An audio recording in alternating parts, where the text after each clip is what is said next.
For giving me the opportunity to give my views on the State of the Nation address by the President, His Excellency the President. Madam Speaker, let me begin by saying that I am in full support of the State of the Nation address as contained in a 30-page document which is before the House. Madam Speaker, from page 1 to page 30, the President has outlined some of the most important successes of this regime, which range from the success in the agricultural performance of the economy, the investments in the health sector, which is giving us results, the investments in the energy sector, the investments in the housing and infrastructure. Honorable Speaker, the President was able to outline some of the most critical areas and the performance of the economy, which we fully support. Honorable Speaker, I just want to make a few comments on some areas which I thought were very, very important. Honorable Speaker, a country cannot survive without sufficient investment in food security.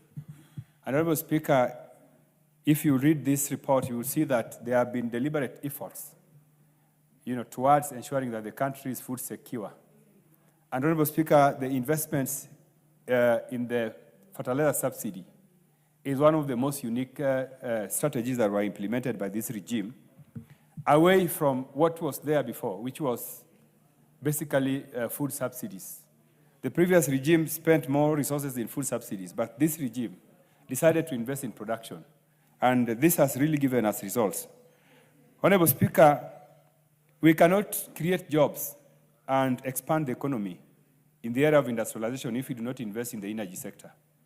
Therefore, to this end, the President gave us a very clear roadmap towards ensuring that the country has sufficient energy, which in turn would be able to help us industrialize quickly. Honorable Speaker, I just wanted to mention something on public debt. And Honorable Speaker, some people are saying that the new strategies which the government has employed, which includes finding new ways of raising capital for our investments, such as securitization. Some people are saying, Honorable Speaker, that these are illegal undertakings. Honorable Speaker, I wanted to correct those people by saying, for example, Honorable Speaker, that something like securitization of fuel levy, which is the one that is being questioned more. This is a program, Honorable Speaker, where private investors are themselves coming in to give the government resources in an arrangement where fuel levy, a portion of fuel levy will be used to fund them later. This is something which you cannot do if there are no sufficient legal safeguards. Because a private investor is, first of all, keen that the resources they're putting in a program, they will be able to recover those resources. So for some members of parliament to articulate that this is an illegal program, I think this is really defeatist. And I think it shows how narrow-minded some of our colleagues are, especially when they are approaching, questioning some of these programs in a manner suggests that they are actually, thinking tribally. They are thinking tribally. They are not thinking about the impact of some of these programs to the people of Kenya. Honorable Speaker, there are so many contractors who were stalled. They were stalled for years. They went to court. They were even, they went to court and court awarded them some serious claims.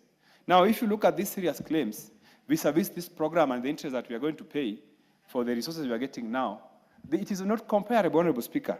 So, Honorable Speaker, I want to stand here and say that there is no illegal borrowing program that the government is engaging in. These programs are not, these are resources that are coming from people, investors, private people, who have looked at the legal regime around them, and that's why they have developed confidence to be able to put their resources into these programs. Honorable Speaker, Kenya is one of the largest economies in Africa.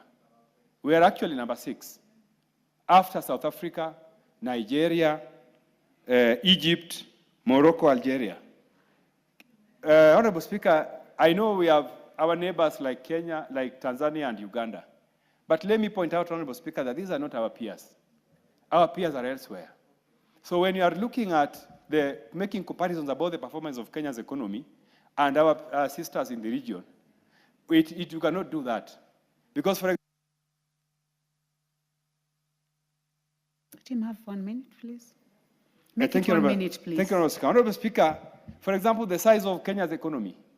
Our GDP is 4 times that of Tanzania and 5 times that of Uganda.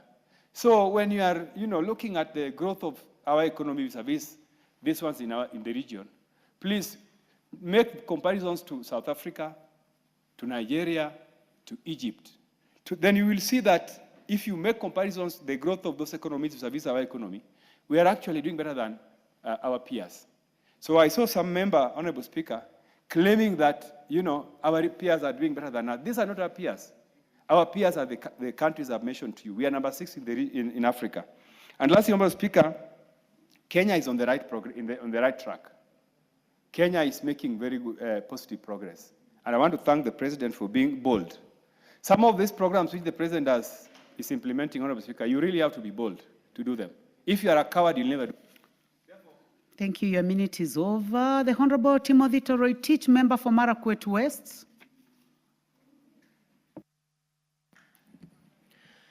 Thank you, Honorable Speaker, for giving an opportunity to contribute on the President's State of the Nation address. Honorable Speaker, the President made the address pursuant